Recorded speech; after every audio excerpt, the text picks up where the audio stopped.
Well, Drew, yeah, congratulations on Queer. As you know, I was, beyond excited to see just, your name in the credits and then to see your wonderful scenes in the film and message you after I saw it at TIFF.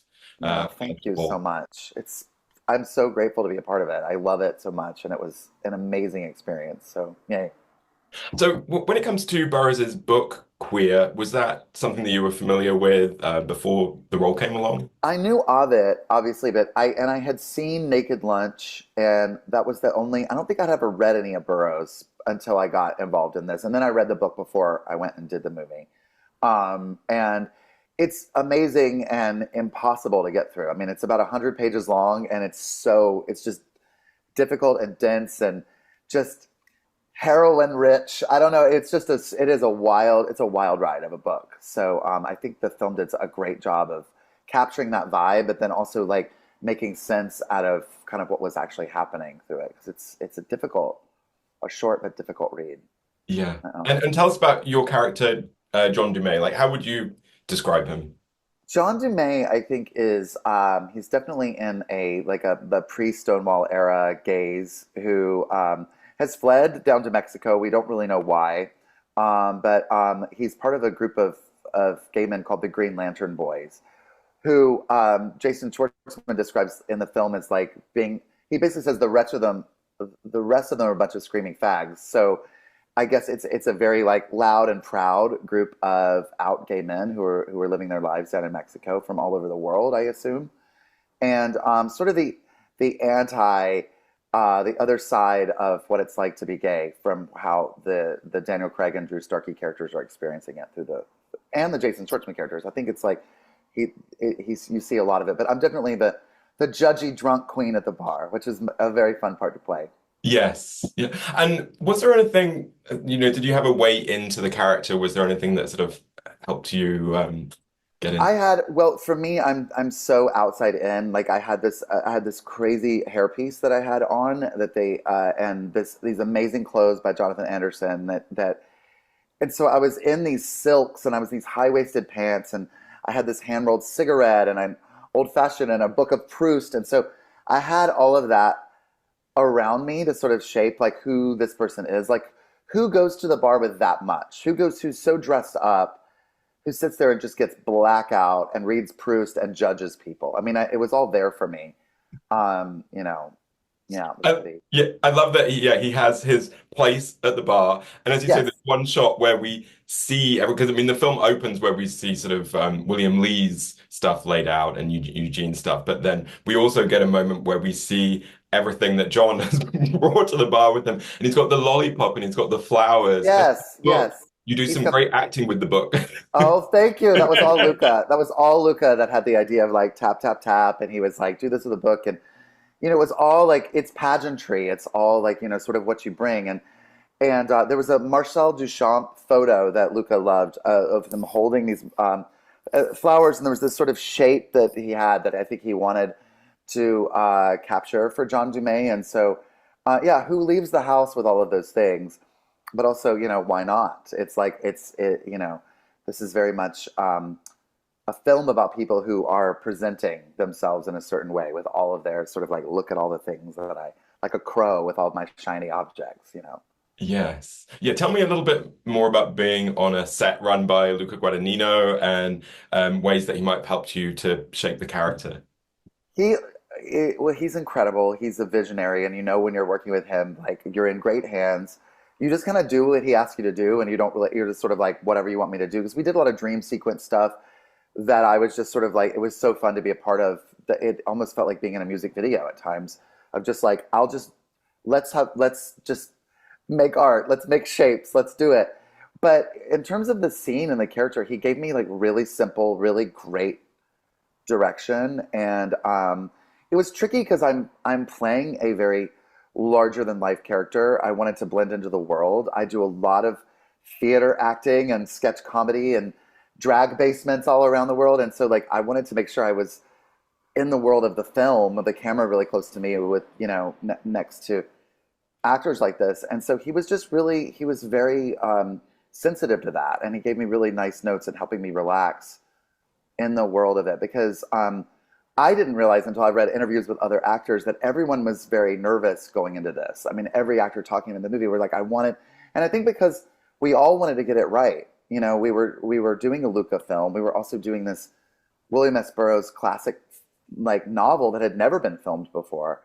And I think all of us, it was, we were really, it was a very fun job, but I think everybody was like, oh, I want to make sure I'm playing my piece of the puzzle, the best way possible. Yeah. And you mentioned Jonathan Anderson's creations. As you know, I got to speak to him a bit about that. Did you Yes, get to yes. interact with him at all on the I film? did. I got to hang with him a lot, and I loved him immediately. Like I just immediately loved his vibe. He had incredible ideas for what we were going to do with my character and how he was going to design me. We did an amazing fitting, and he was just always so supportive and lovely, and was always it was there, like adjusting things and making sure he was so creatively involved while we were shooting. It wasn't like he just picked things out and left. It was like he was very much a part of the blood of the film. Yeah. And Jonathan was telling me how Daniel Craig was, really knowledgeable and invested in like the shoe that he wore and the shoes and how his suit hung on his body and all that kind of thing, which I think just speaks to his commitment just to this role in general, probably the craft of acting, but he just embodies it so much, doesn't he? So bold and not Oh, afraid to be awkward.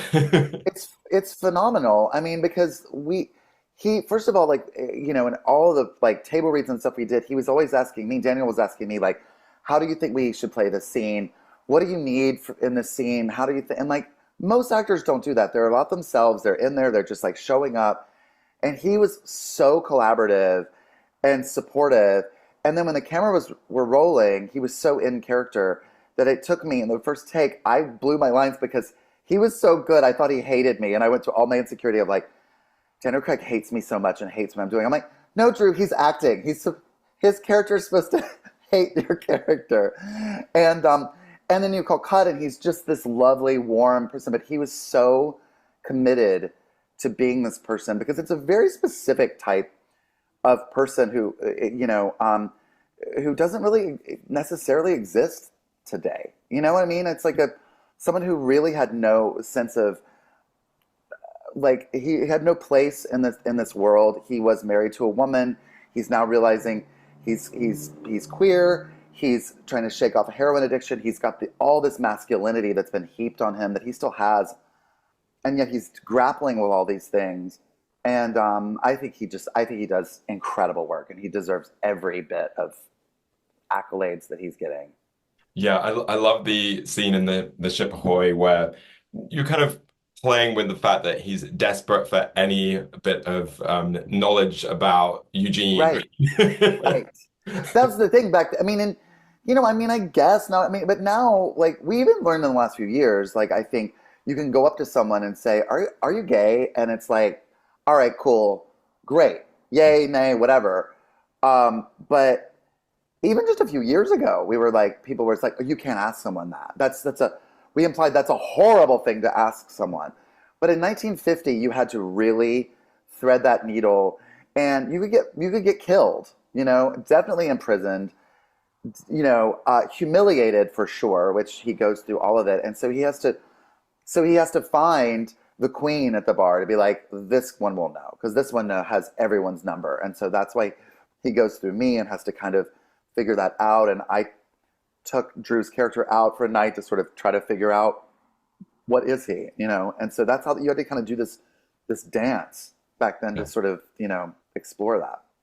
I really love the scene where Daniel Craig's character Lee is talking about kind of the moment when he decided that he would be out and proud and kind of unapologetic about his queerness. And he talks about his friend Bobo, and he does Bobo's accent and everything. And I spoke to Daniel about that actually, and he was saying that it got cut from the film at one point and then got put back in because that's such a, Ah, yeah. he's so good. I really want to see the scene. There's another scene that was cut from the film where he does an impression of me that I never got to see.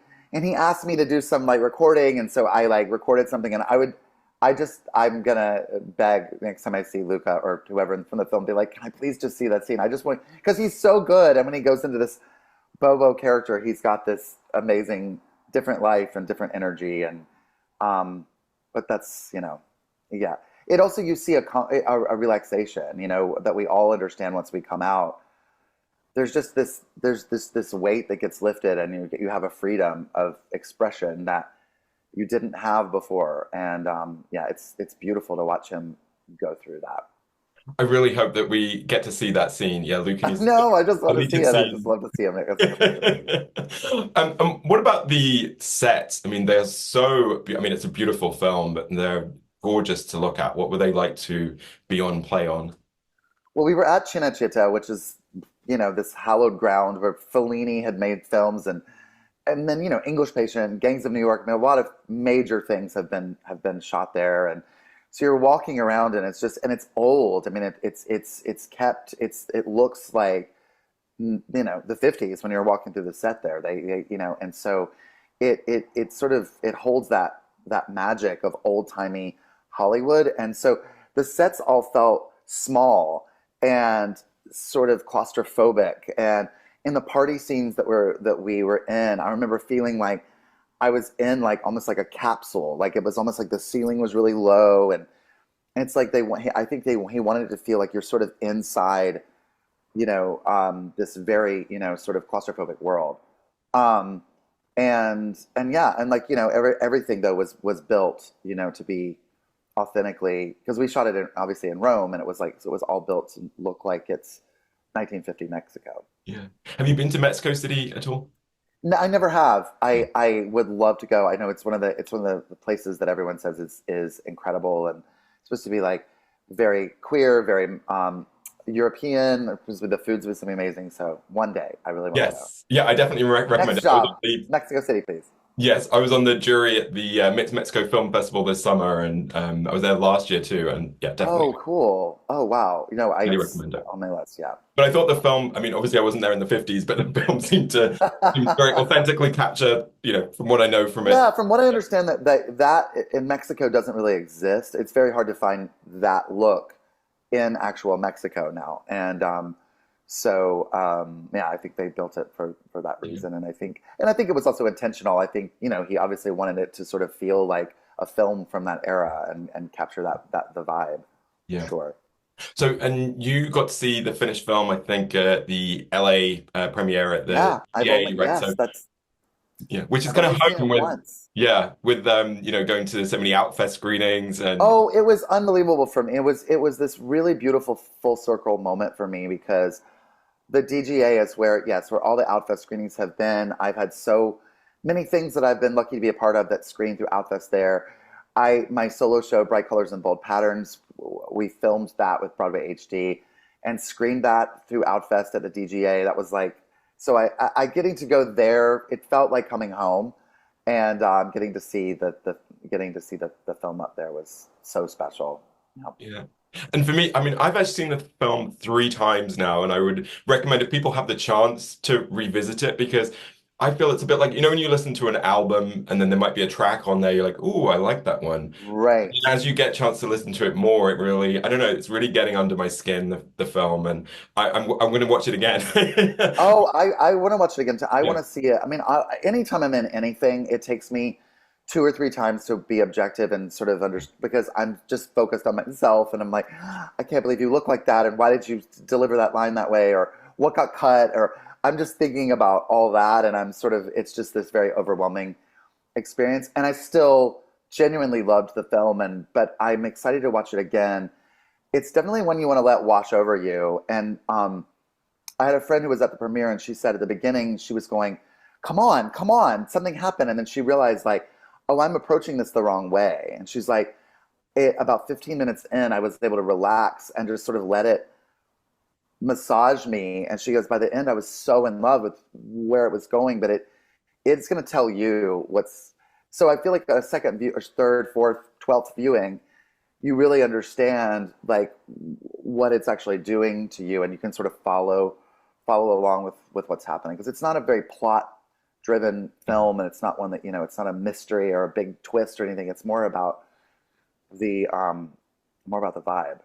I Yes, love. exactly. The atmosphere. And I think the pace probably will be a surprise for some people, not just from films that we're used to now, but I mean, people are looking at TikTok videos that Right, I know. in like five Well, seconds and things like that. and you know, I love international films because they have such different pace and ways of telling story. And Luca obviously is Italian, and always every Luca film is a different film. Like everyone is completely different vibe and energy, but he's so aware of what he's doing, and he's like, this is what this is going to be for you and feel like, and he has no expectations to do that, you know, American film. I love Spielberg movies, but a lot of American films have followed in that like save the cat model of like it has to be, has to be, has to be. Which is great structurally, but it's not every story that it really limits how you can tell a story effectively. Yeah. And as well as being a performer, of course, you're a writer yourself and you teach. But when it comes to the writing and performing, how important has it been for you to create your own work over Oh, the it's been essential. Like I've had to do it, and I'm so grateful that I'm able to do it. And I would have no, I mean, I got to be in this film because Luca was a fan of my Chloe videos, and we met, and it was like, come be in this. So that came from my own work, like getting to write my own plays and putting them up in front of people, and really that's like where I get to show my voice. And I feel very grateful when I get to be a little part in something or do this kind of thing here and there. But when you're creating, you're driving and you're saying, this is the story I want to tell. This is the person I want to be. And so I would not have any career if it weren't for creating my own work. Yeah. And the new one that you're working on is Messy White Gaze, is that right? Can you give us a Yes, flavor of that? Yeah. yes, that's a new play that I'm developing, and hopefully we'll have a production going next year. I've been doing a bunch of readings of it in New York and LA. We've had incredible casts doing it. It's an 80-minute, 5-actor murder, New York, horrible gay white men comedy, and it's been very exciting to work on. And so I'm very hopeful that we can get that up and going, soon. So it's not a one-person show, it's got multiple. No, it's a five. It's a 5-actor play. I'm in the play as well, but yeah. So it's with four other actors, and we'll have like a really amazing set. We'll have a dead body. It's gonna be fun. You know. And talking of theatre, one of the highlights this year has been O'Mary. I know you were a fan of that. Like, what impressed you about the play and Cole's performance in it? Oh, Cole's performance is legendary. I've gotten to see it twice. I'm just so inspired that they were like, this is what makes me laugh. This is what I like. I'm just gonna put this thing up, and I remember hearing about it through friends, and they were like, Cole is doing this really fun sounding show about Mary Todd Lincoln. It's gonna be at the Lord Tell in March, and I was gonna be there, and I was like, oh, I can't wait to go see that. And it blew up in this really incredible way. But it wasn't from them chasing any other voices or any other rainbows. They were just like, this is just what makes me laugh. And it's so clear. And now 8 times a week, Broadway audiences, it's the number one thing people are going to see because they're hearing about it. And it's just a great lesson in like stay in your lane, make what you want to see versus chasing. We live in the gig economy where everybody's saying what's trending now, what's the popular thing. Everybody likes this now, so write about this or create. And Cole didn't do that, and is rising above everything else. And I think that it's the sign of great art when you're just sort of not worried about what other people think or what pleases anybody else. And so I just absolutely loved it.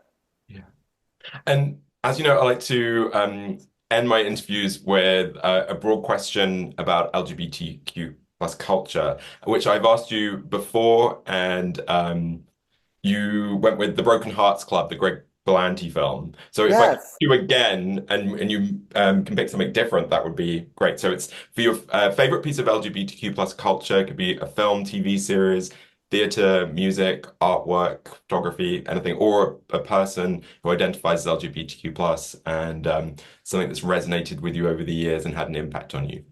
Yes. I mean, there have been so many that I would say. I mean, I feel like I've probably also talked about John Waters a million times too. No, Let me think well, not with us maybe. So okay, yeah, look, go okay, great. for it with John Waters. I mean, I have to go with John Waters always because there was just something that when the very first time I saw Hairspray was my way in, and there was just something immediately when those credits came up that I was like, this, I'm connected with this, I understand this.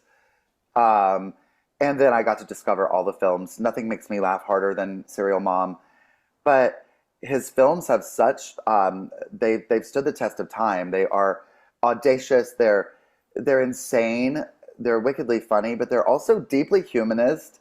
The good guys win, and it's sort of like the message is always don't pick on the freak.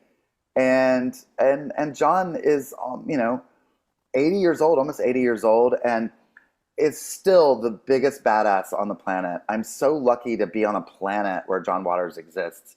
Every time he speaks and does one person shows, I'm there, and I'm at church. I mean, he is absolutely an icon, and I'm so happy getting the flowers. Because every day more people get to know his work and and learn it and love it. And yeah. Yeah, yeah. I got to interview him earlier this year. It was only a few days after he'd had that car accident, actually, which is Yes. about because he sounded so sort of lively and vibrant, and yeah, I was just loving every It's every I know second it's of getting. so I mean obviously you're just it's horrible that anybody goes through something like that and it's just like oh my God you want to be okay but it was very grim for me because I've read all the interviews with him. I've read everything that I can find about him, and he's always said the worst way to die would be in a car accident. He said it a million times, and so when I heard he was in a car, it's just one of those things. You're just like, don't put that out there in the world. And I'm so glad you're okay.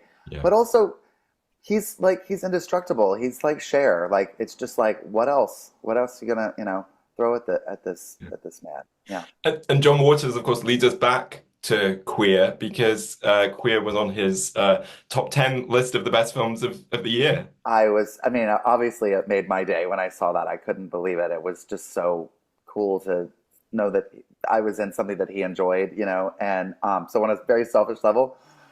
But it means a lot that a queer icon likes a film called Queer, and because we're very judgmental of our own work, and we can be very opinionated, and so I love that he loves it, and he loves snowballing. So Yes. Oh, and talking of Queer, that was something that I wanted to ask you. I love the fact that obviously it's based on a book called Queer. I love the fact that the film is simply called Queer, and people use the word a lot in the film. And I wonder what the word means to you. it was a word that I really hated growing up. I was bullied with it. It just had such negative connotations.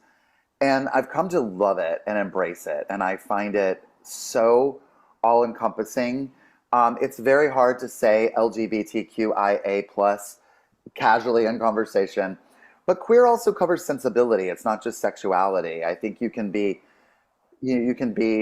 cis hetero and also queer. You can be alternative. It's sort of like seeing the world differently, and it's a beautiful umbrella of a word. I think it captures more my sensibility than gay does necessarily, and so I find myself saying it more like as a queer man or as a queer person versus as a gay man. So I've come to love it, and I think it's really great. Although it's really funny, I had a friend who she straight girlfriend who she was like, I just saw you in Queers. It was so great, and I was like. Queers makes it sound very different to me. Putting an S on it just sounds like queers. It sounds so judgmental, and so it's like, oh, I don't know about that, but anyway, yeah, Isn't that funny? Yeah, that's so right. Just that S makes all the difference. right. And she, didn't mean anything by it, but it was like that weird thing of like just putting that on it was like it immediately sounds like, you know, like that movie Kids. The title always drove me crazy because it just sounds like kids. This is kids. Deal with it.